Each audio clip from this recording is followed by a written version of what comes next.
Nadie me vio venir. No nací en palacio. No fui presentado como heredero de nada. No tenía ejército, ni influencia, ni título reconocido. Solo tenía una certeza ardiendo dentro del pecho y el peso de una palabra que no me pertenecía. Israel estaba de rodillas, pero no ante el Dios verdadero. El rey Acab gobernaba, pero quien realmente movía los hilos era Jezabel. Los altares de Baal crecían como heridas abiertas en cada colina. El pueblo ya no sabía distinguir entre verdad y conveniencia.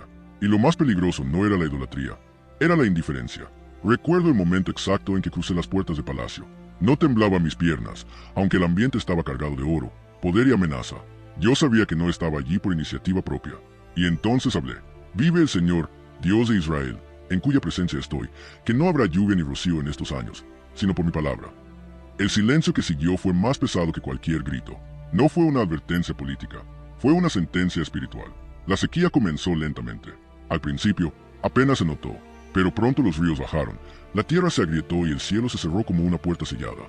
La nación que había elegido a Baal, el supuesto dios de la lluvia, ahora miraba hacia arriba, y no había respuesta. Muchos piensan que lo más difícil fue enfrentar al rey. No lo fue. Lo más difícil vino después, porque cuando declaras juicio, tú también tienes que aprender a depender. Y fue entonces cuando el Señor me dijo que me escondiera, que fuera al arroyo de Kerit, que me apartara mientras la tierra comenzaba a sentir el peso de su propia decisión. Ahí entendí algo que nadie ve desde afuera. El hombre que confronta en público primero es formado en secreto. El viento del desierto no aplaude. El arroyo no conversa. La soledad no celebra valentía. Y sin embargo, allí comenzó mi verdadero proceso. Mientras Israel sufría sequía, yo también estaba siendo vaciado. Pero lo que aún no sabía era que esa etapa de ocultamiento no sería el final del conflicto. Era apenas el comienzo. Porque el Dios que cierra los cielos también sabe sostener a su siervo en el desierto.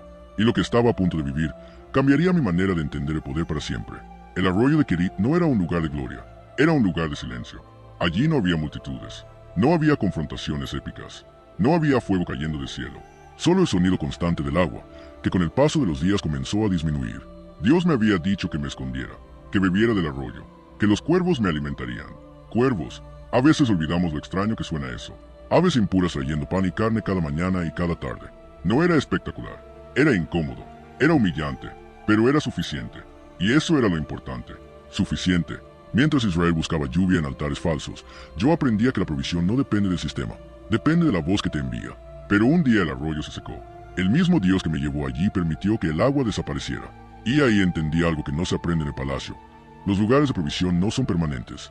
La fuente no es el arroyo, la fuente es Dios. Entonces me envió a Sarepta, fuera de Israel, a territorio extranjero, a la casa de una viuda. Cuando la vi, supe que ella no estaba en mejor condición que yo. Recogía leña para preparar la última comida para ella y su hijo. Después, esperaba morir. Y yo tenía que decirle que me diera primero a mí. No fue una orden cómoda. Fue una prueba para ambos. Ella obedeció. Y entonces ocurrió el milagro silencioso que casi nadie celebra como el fuego de Carmelo. La harina no se agotó. El aceite no escaseó. Día tras día. Sin espectáculo. Sin multitud. Solo fidelidad sostenida. Pero la historia no terminó allí. Su hijo enfermó. Murió. Y en ese momento, toda la fe construida en días de provisión fue puesta a prueba en un instante de pérdida.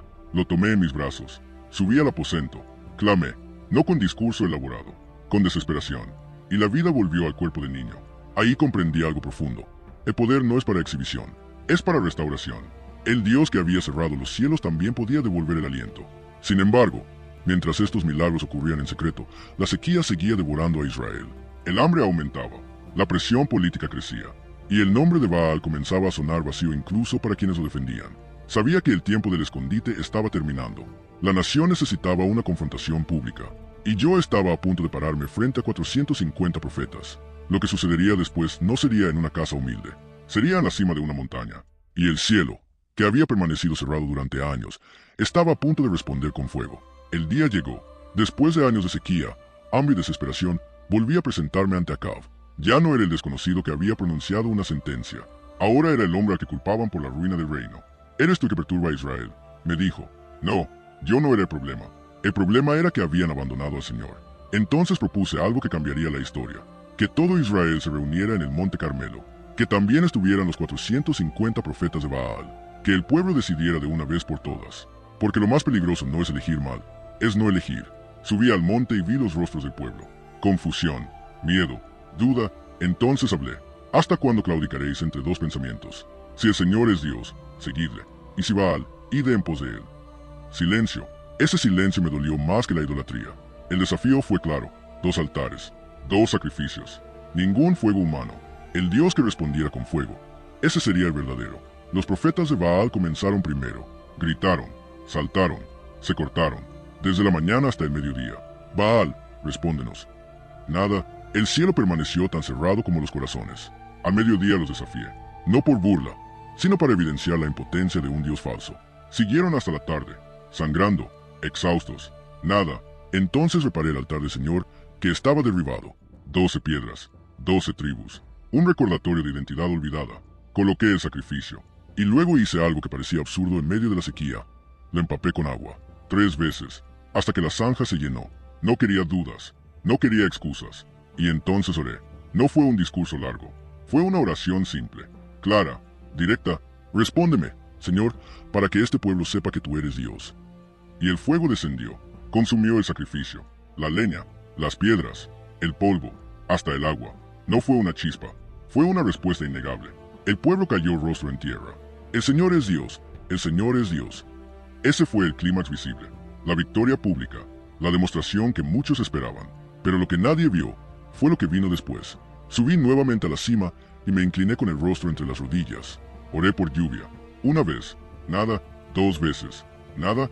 7 veces insistí, hasta que mi siervo dijo: veo una nube pequeña, como la palma de la mano de un hombre. Pequeña, pero suficiente. La lluvia regresó. El cielo se abrió. Había vivido el momento más glorioso de mi ministerio. Y sin embargo, esa misma noche, todo cambiaría, porque después del fuego, vino el miedo.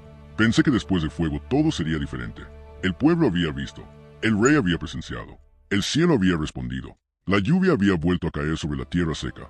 Corrí delante del carro de Acab bajo la tormenta, sintiendo que algo había cambiado para siempre. Pero no fue así.